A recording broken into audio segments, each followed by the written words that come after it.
Hey, what's up everybody? Jed Johnson here from dieselcrew.com. Make sure to check out the site and be sure to subscribe to my channel. I just threw some more chicken breast on the barbecue grill, so that means it's time for another episode of Cooking with Napalm. Grabbed a few questions off of the YouTube channel. Some of them are older, some of them are newer. Let's get right into it. This first one is from a video where I teach a quick bench press improvement technique where you can get your lats involved a little bit better on the bench by pulling the bar off the rack instead of just locking it out with your triceps and then pulling it over. So, this guy says, my power rack at home is different than yours. Where the bar rests, my holders have a 1-inch raised hook in the front, so I have to press it up a bit first, then slide it forward. Am I screwed? No, you're not screwed. So, actually, when I learned this technique, alright, so if you look at the video, my hooks are real shallow. They kind of come up straight, and there's a very, very small J portion coming off the cage hook. Okay? So, it's not very hard for me to just swing the bar off like this. However, when I learned the technique, the bench that I used had a big hook on it like this, and it was much more aggressive.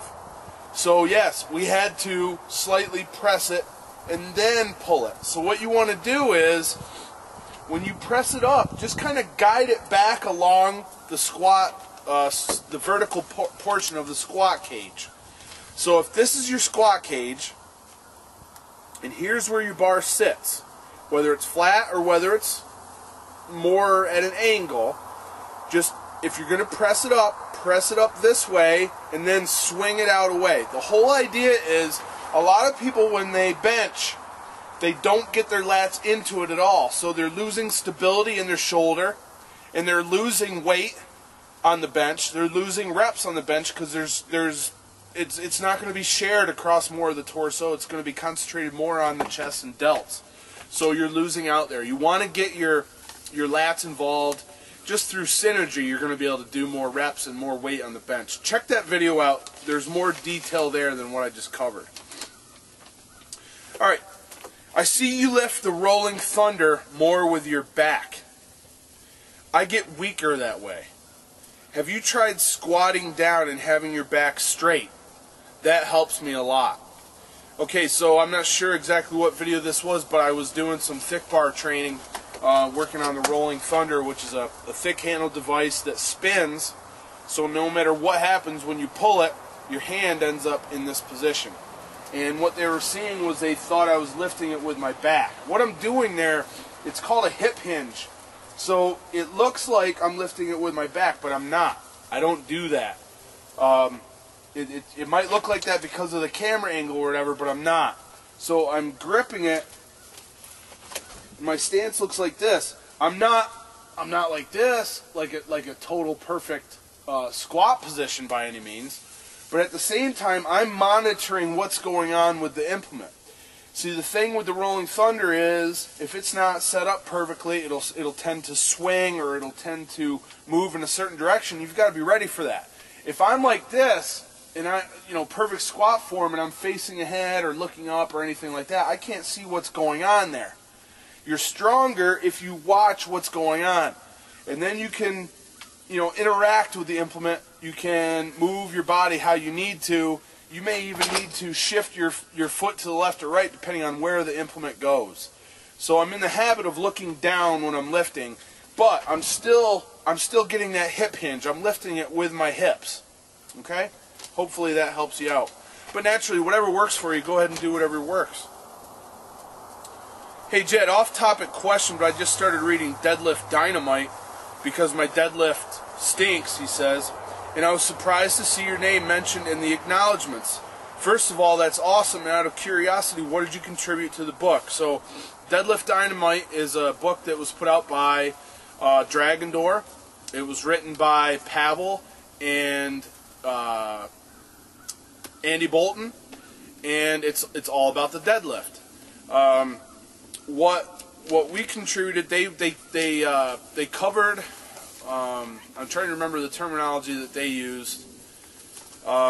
I believe it's Overspeed Eccentrics. I'm not sure. But what they did is they included a drill that we do with kettlebells that we came up with this at Diesel Crew, where as one person is swinging the kettlebell, when it comes up, the other person actually takes that kettlebell and throws it back down. So what happens is that kettlebell is propelled downward. It stretches out the muscles as the kettlebell swings back. With that increased stretch, now you can generate more power with your hips and glutes on the way up. So we call it power bombs. I don't recall. I haven't looked at Deadlift Dynamite in a while. It may be called power bombs in there, but if you go back and look at Deadlift Dynamite, you're not going to see me in there, but it's got Smitty in there along with another lifter, and I'm not sure. I don't remember who it was, but that's what we contributed. We brought that idea up and we shared it with Pavel. He thought it was cool, and he's used it in a couple of his products and several of his seminars. Final question here. What training method would you recommend for somebody who hasn't done any grip work before? The first thing that I would suggest is thick bar training.